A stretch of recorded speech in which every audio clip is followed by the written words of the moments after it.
Turn the camera on. Okay. Parshas Lech Lecha, Shmuel, welcome. We're glad you made it. We waited for you, so now we're ready to begin. In this parsha, Parshas Lech Lecha, we're introduced, and we begin to Yosef. Yes. We kill the music for a couple of minutes. Yes. Thank you. It's a lively place here, but it's like a little difficult to concentrate. It's good music. Right in the middle, right underneath the screen in the middle. All right. You know, since the YouTube clips got a little longer, we could do everything on camera. Okay. We're introduced, and we begin to discuss the life of Avram Avinu. One of the things that are very popular and that we know very much about Avram Avinu is that Avram Avinu, the Asor Nisyonis that Avram Avinu went through. Avram Avinu had 10 Nisyonis and passed all of them. Let me read you a Mishnah in Perkei and Perkei Avos. Mishnah says, Asor Nisyonis nisnasa Avram Avinu. Avram Avinu was tested with 10 Nisyonis. V'omad b'kulam. And he withstood all of them. We see how much love Avram Avinu had for HaKadosh Baruch Hu, that he had 10 nisyonos thrown at him, and he passed the test all 10 times. He was 10 for 10. And like we've said previously, as a matter of fact, we talked about it last week a little bit when we were discussing Noach. We said that again, and we'll say this over and over, the Torah is not a storybook. So when the Torah tells us the story of Noach, Yosef, Yes. the fire radio. Want to kill the fire radio? Thank you. When we discussed Noach, we said last week that Noach was not just a story that happened with the Teva. Noach was a lesson for us to learn for all generations. And last week we discussed the different lessons that we can learn from Noach. So the fact that Avram Avinu went through the 10 Nisyonos, of course it's to tell us how much Avram Avinu loved the HaKadosh Baruch Hu, but we know that it must be coming to teach us something very important. And we mentioned many months ago, we mentioned the famous the Sefer Ma'or Einayim, which says that just like Avram Avinu was given 10 tests, it's telling us, it's telling each and every individual that each person, some Chazal say, that every person goes through Asor Nisyonos in his lifetime. You may not know what they are. You may not discover what they are. You may never discover what they are. But every person throughout his lifetime is going to go through 10 nisyonos, 10 different tests. And our challenge is to pass the tests. Even when we don't know that it's a test, but our challenge is that each time to think that this might be one of our 10 tests and to make the best of it and to go through it. And it's an interesting thing when we say that Avram Avinu, when the Mishnah says, what shows us how great Avram Avinu is, what shows us how great he is the fact that he passed the 10 tests. Why don't we say, let me ask you a question, why don't we say that Avram Avinu lived before Kabbalah Torah, and we know it says that Avram Avinu was Mekayim the whole Torah, so why don't we say that the greatness of Avram Avinu, the Chibasa, the Fnei HaMakan was that Avram Avinu was Mekayim the whole Torah? Why do we say that? Because he withstood the Nisyonos, that was the great part of Avram Avinu. Why? What was that whole thing? So what do we see? We see from here that every Yid has to know that what shows you what a person is really made of. We see a raya from here. It shows you what a person is really made of, how you withstand the Nisyonos. When everything's great, when everything's going fantastic in your life, so you could be wonderful. You could be a great guy. You could be a great person. But what shows you what a person is really made of, and that's when everything is not so wonderful. When it's possible that you're being tested by an Nisayon. And how you react to that, that will define you for life. And that's what defined Avram Avinu. Not the fact that he kept the whole Torah, but the fact that when he had 10 tests, he was able to withstand all of them. Let me tell you another Mishnah. There's another Mishnah in that same Perek and Perekei and Perkei Avos. Mishnah says like this. Call me, and again it discusses Avram Avinu. Everybody's familiar with this Mishnah. Call me sheyesh biyodai shaloisha dvarim halalu. Anyone who has these 3 things, and we're going to tell you what they are. Who mitalmidav shel Avram Avinu? You have these three things. You're considered a talmid of Avram Avinu. What are they? Ayin tova. Person has a good eye. No, it doesn't mean a good eye that he can hit a curveball. A good eye means that you have a good eye. You always look at the good of people. You're able to see the good in people. V'ruach nemucha is a humble spirit. V'nefesh shvala, and a person has a meek. The translation's a meek soul. Another person in many ways, he's an anav. He sees the good of people. You have these three things. You're a talmid of Avram Avinu. You're mamish a talmid, a student of Avram Avinu. Anybody can be a student of Avram Avinu. However, shloisha dvarim acherim, three other things, whom mitamidav shel bilam Russia, and none of us want to be in that class. Ayin ra, ruach gavoya, v'nefesh v'chava. That nobody wants to. No one wants to be part of that class. Those are talmidim of bilam Russia. So l'chayra, let me ask you a question. Another question. Wouldn't it have been more appropriate to just say that who's a talmid of Avram Avinu, who is a student of Avram Avinu, somebody who passes us or nisyonos? It was such a great thing that Avram Avinu did. Avram Avinu passed these 10 nisyonos, so it would be appropriate to say, Ezehu talmid shel Avram Avinu, who's a talmid of Avram Avinu? Someone that passes the 10 nisyonos. Or maybe say something else. Who's a talmid of Avram Avinu? Someone who excels. Achnas Azarchen. We know a midah of Avram Avinu. Achnas Azarchen. You excel in that, you're a talmid of Avram Avinu. Someone who excels in chesed, that should be a talmid of Avram Avinu. Why does the Mishnah say you excel at these three midos? You're a talmid of Avram Avinu. And a talmid is not a pashtus thing, right? A talmid is somebody who's mamish. You're a talmid. You're a real student. It means you've learned what you had to from him. So why these two things? So it must be that what the Mishnah is telling us is that the reason Avram Avinu was able to be Omer in these nisyonos, what made Avram Avinu capable of withstanding the nisyonos? What made Avram Avinu excel at chesed? What made Avram Avinu excel at achnos archen?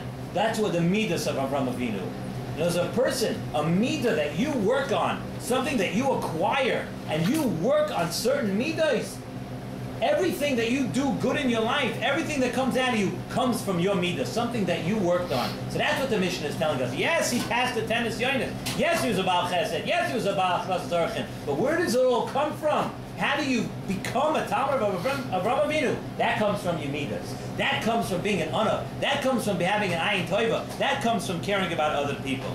So the question is also, on the word of the Mishnah says you're a talmid. What does a talmid mean? A talmid means it's somebody who learns from somebody else. So why don't you say that, like we said, Avram Avinu, they didn't have the Torah. And it says that Avram Avinu sat and learned Torah the whole day. Avram Avinu kept the Torah. So what does it mean that Avram Avinu taught? If he had Talmidim, it means he was a Rebbe. Talmid means he was teaching Torah. What did Avram Avinu teach? Chazal say it must be, the Nesiv Shalom says, it must be that Avram Avinu was teaching, he taught these midas. He taught his midas of Ayin Tova, and then he taught these three midas that are mentioned in the Mishnah. And from that, people were able to grow and to become Gedolim. That's what that was his Torah. If that was Avram Avinu's Torah, he's teaching you midas, then if you learn those three midas, like we said in the Mishnah, then you're a Talmid. And let's take another word from that Mishnah. It says, Kol mi sheyesh biyadai, someone that has in his hand. You don't find this anywhere else. Or you very, very seldom you find the lashon is if he has it in hand. What does it mean? Kol mi sheyesh biyadai. Sheyesh biyadai means not that you do something sometimes.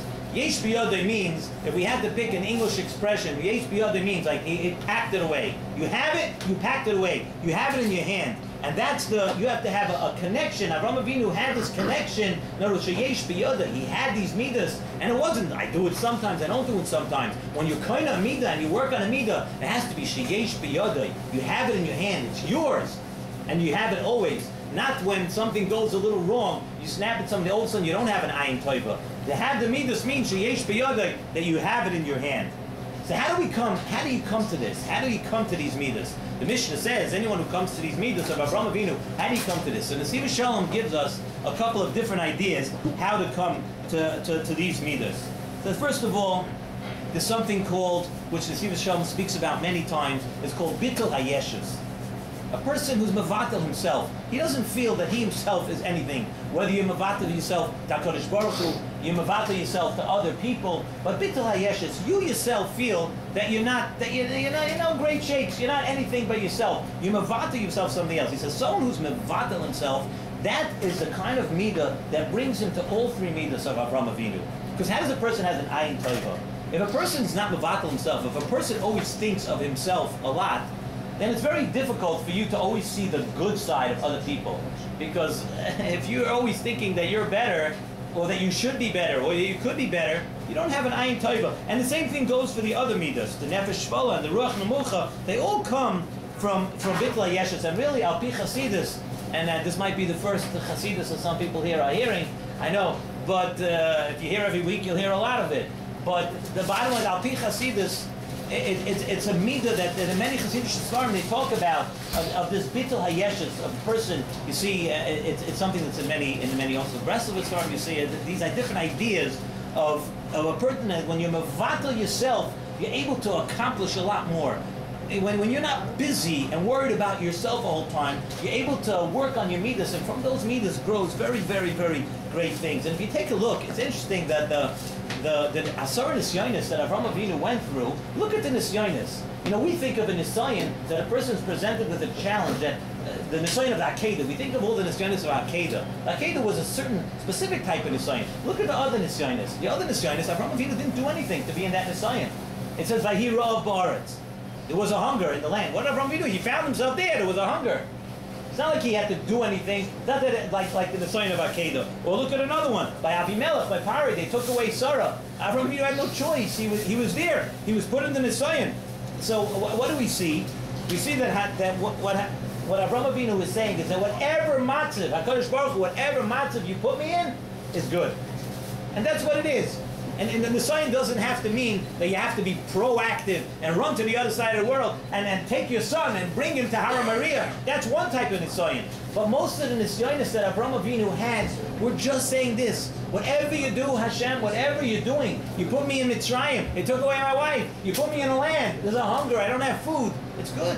It's good. This is what you want for me. HaKadosh Baruch Hu, you put me in this matzav, it must be that it's good. And that's what it is. And that's the lesson that we all have to learn.